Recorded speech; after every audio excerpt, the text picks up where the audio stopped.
Mika menikmati makan malamnya, walau sebenarnya dia agak enggan. "Kau senang?" tanya Hans tersenyum. Mika mengangguk. "Terima kasih, tapi aku harus cepat pulang. Jadwalku minum obat tidak boleh terlambat. Kita pulang sekarang ya," kata Mika dengan lembut dan tersenyum. Mika bertingkah seperti gadis yang kasmaran untuk menyembunyikan kegelisahannya. Apakah Pak Yono berhasil? Batin Mika sambil menyentuh jam tangan di pergelangan tangan Hans. Sentuhan itu membuat hati Hans bergetar. "Kenapa?" tanya Hans.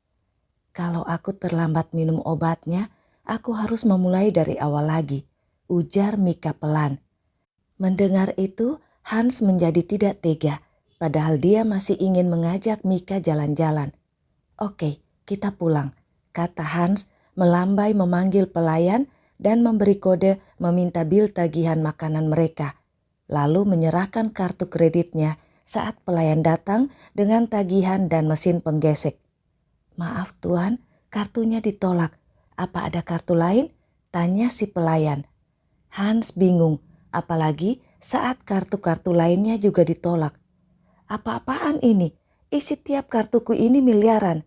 Mana mungkin tak bisa? Mungkin mesin kalian yang error," kata Hans gusar dan mulai emosi. Dia malu di depan Mika. Melihat kartu-kartu Hans yang ditolak, Mika tersenyum lebar. "Pasti Pak Yono berhasil," batin Mika. "Pakai kartuku saja ya, supaya cepat. Besok kau bisa periksa ke bank masalah kartu-kartumu," kata Mika membuka tasnya. Saat itu handphone Hans berdering. Melihat nama anak buahnya di handphonenya, Hans langsung mengangkatnya. "Tuan, ada masalah. Aset Tuan hilang semua," lapor anak buahnya. "Apa?" Hans terlonjak di kursinya menatap Mika. "Ada apa Hans?" tanya Mika. Tunggu di sini, aku segera kembali," kata Hans dan pergi. Tapi Mika tak ingin menunggu. Dia membayar tagihan mereka dan langsung pulang. Di rumah putih, Alana terkejut melihat laptopnya. Dia segera ke kamar Dion. "Dek, kenapa kau?" "Mom, kenapa tidak sesuai rencana kita? Mommy terlalu cepat eksekusinya," kata Dion cemberut. "Jadi itu bukan Dedek? Mommy tidak melakukan apa-apa? Jadi siapa yang melakukannya?" Alana menatap Dion dan Rio yang hanya bingung tak mengerti. "Ada apa ini?" tanya Rio, tapi Alana segera berlari keluar. "Mommy akan mencari tahu," teriak Alana. Dion dan Rio mengikutinya. "Pak Yono, Nyonya mana?" tanya Alana saat melihat Pak Yono yang tergesa-gesa. "Nyonya sedang dalam perjalanan pulang ke sini," jawab Pak Yono. "Pak Yono yakin Nyonya aman?" tanya Alana. Pak Yono mengangguk. "Saya yakin. Nyonya Mika sedikit lagi sampai bersama sopir. Nyonya aman," kata Pak Yono tersenyum. "Syukurlah. Beritahu saya kalau Nyonya sudah sampai," kata Alana lalu berjalan kembali ke lantai 2. Rio dan Dion kembali mengikutinya, tapi tiba-tiba Alana berhenti dan berbalik. "Pak Yono," panggil Alana lagi. Pak Yono berbalik. "Iya, ada apa Nyonya?" "Sudah kubilang panggil namaku, jangan Nyonya." "Tapi dari mana Pak Yono tahu Nyonya baik-baik saja?" "Dan sopir?" "Maksud Pak Yono, Nyonya bersama Mang Udin sopir Nyonya?" tanya Alana. Pak Yono mengangguk, lalu tiba-tiba wajahnya berubah. Dia ketahuan. "Pak Yono, ada apa ini? Tadi Nyonya dijemput temannya. Kenapa sekarang bisa bersama Mang Udin? Jelaskan pada saya, siapa yang melakukannya?" desak Alana. Itu Nyonya, Den Dewa." Pak Yono tergagap. Alana langsung ke kamar Dewa. Di situ ada Dika juga. Melihat itu, Dion jadi paham dan langsung memeriksa laptop Dewa dan mengangguk pada Alana. "Ikut ke ruang bawah tanah sekarang," perintah Alana sedikit berteriak. "Mom, kita kembalikan saja. Ini belum sampai sejam. Jadi orang-orang itu hanya akan mengira ini gangguan internet atau banknya yang error. Setelah kita kembalikan, rencana kita bisa lanjut," kata Dion. Alana menatapnya dan sejenak berpikir lalu mengangguk. Dion pun mengetik di laptop Dewa. Kita ke ruang bawah tanah sekarang, kata Alana lagi. Dewa dan Dika mengikutinya. Kau juga, teriak Alana pada Rio. Rio hanya menurut, tak tahu harus apa. Dia benar-benar tak tahu apa yang terjadi. Dewa, jelaskan pada Mami sekarang, kata Alana setelah Dion sudah ikut duduk di ruang bawah tanah. Oma Mika yang minta bantuan Dewa, Mom. Mana bisa Dewa menolak, jawab Dewa pelan. Dan Dika hanya bantu ke Dewa. Kami juga curiga pada opa itu, Mom, timpal Dewa. Alana terdiam. Ada apa ini? Tanya Rio. Semua menatap pada Rio. Dion pun menjelaskan dengan singkat pada Rio kalau rencana mereka yang curiga pada Hans dan ingin mencari bukti dengan mengambil alih aset Hans untuk menggertak Hans berantakan. Gara-gara Dewa sudah duluan mengambil aset Hans itu. Rio terpana. Jadi kalian bertiga semua bisa melakukan hal itu?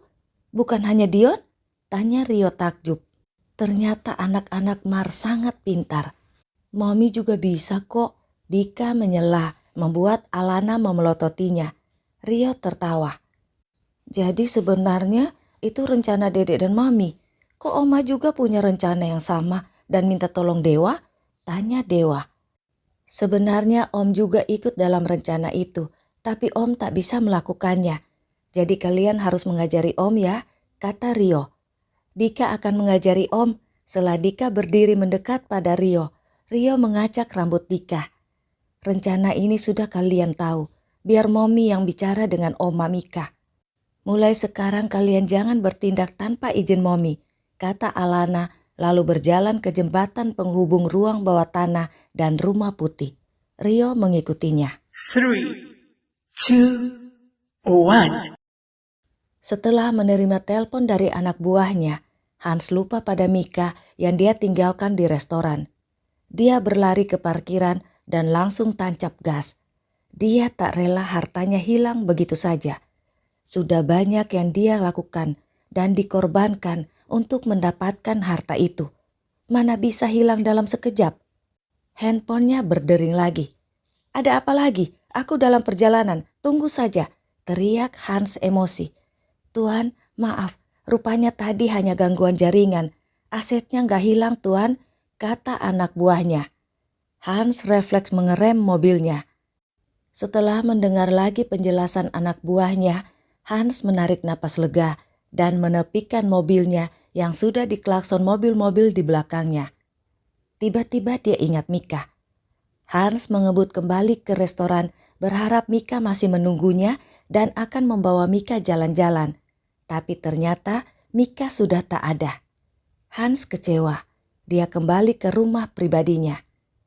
Aku sudah kaya dan punya segalanya sekarang. Aku akan memilikimu. Kau kalah, Julio, desis Hans dan tertawa keras. Dia menelpon Mika, tapi handphone Mika tidak aktif.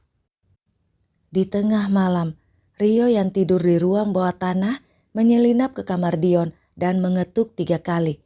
Pintu segera terbuka. Dion sudah menunggunya. Mereka berdua punya rencana sendiri. Kemarin, saat Alana meninggalkan kamar Dion karena Dion menyuruhnya istirahat karena terluka, Rio hanya berdua dengan Dion. Dia mulai membujuk Dion. Nak, kenapa kau tak mau membantu dedimu saat Ara memintamu? Tanya Rio. Dion terkejut. Dari mana Om mengetahuinya? Tanya Dion. Karena Om dan Ara yang membantu dedimu di Itali, jawab Rio yang kembali mengejutkan Dion. Rio lalu bercerita. Om sendiri tak paham kenapa dedimu melakukan itu. Dedimu tak mengatakannya, tapi Om sangat yakin dedimu melakukannya karena ingin melindungi kalian. Mungkin dedimu mengetahui sesuatu dan tak ingin momimu juga tak ingin kalian tahu supaya kalian tidak terseret dalam bahaya. Situasi dedimu sedang tak baik-baik karena sudah berkali-kali kalah dalam membeli perusahaan-perusahaan yang bangkrut itu. Dia merugi dan tak akan mencapai targetnya. Harapannya hanya kau nak yang bisa membantunya, tapi kau menolaknya. Kenapa? Apa kau marah padanya karena dia akan menikah dengan orang lain? Tanya Rio. Dion diam dengan mata mulai memerah. Om tak tahu banyak tentang kalian, tapi Om dengar dedimu mengetahui keberadaan kalian belum lama ini, dan dia melakukan apa saja untuk kalian. Apa menurutmu dedimu akan menyakiti kalian hanya karena dia jatuh cinta pada wanita itu setelah sekian lama bertahan tanpa bertemu kalian anak-anaknya? Ujar Rio berjongkok di depan Dion. Mendengar itu, Dion tak bisa menahan air matanya lagi. Dia yang menjegal dedinya supaya kalah. Dia ingin dedinya bangkrut dan jadi miskin. Rio meraih kepalanya dan memeluknya. Kau harus membantu dedimu, nak. Close your eyes and you will find me out of the dark. Here